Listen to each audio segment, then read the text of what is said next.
Premier Ford's media appearances in the U.S. and the PR war he had been engaged in had subsided for some time, but in the interest of gearing up for the tariffs from the U.S. tomorrow, he's once again engaged and prepared to fight back and protect the province's economy.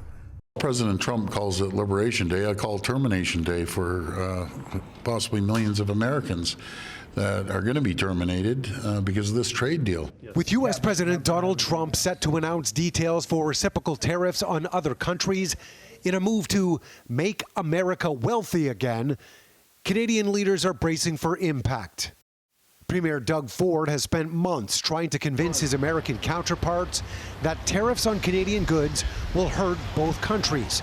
The on-again, off-again trade war leading to this 3 weeks ago. Today, we're moving forward with a 25% surcharge on electricity exports.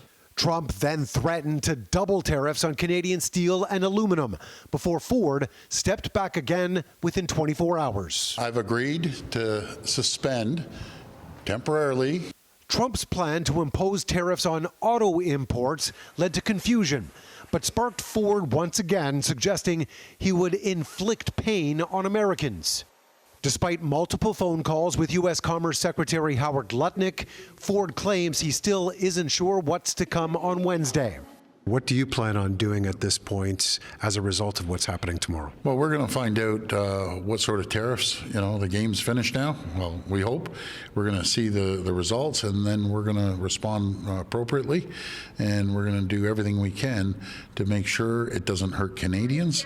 NDP opposition leader Marit Stiles, meanwhile, met with the U.S. Consul General in Toronto to discuss the impacts the trade war will have both south of the border and in Ontario.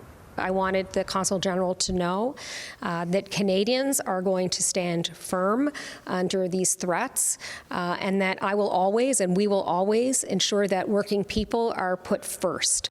Ford has said everything remains on the table and there are more tools in the toolbox in terms of retaliatory action. But Stiles is hoping he sticks to his word and works with other Canadian leaders when offering the response. I hope that tomorrow we see the Premier stand firm. I also hope that he's coming into this with a united approach across Canada and with the federal government. I'll be very frank, it may hurt Canadians, but I think everyone I've talked to is up for the battle. Ford appearing on MSNBC late this afternoon, once again speaking to an American audience about how this is going to impact both the U.S.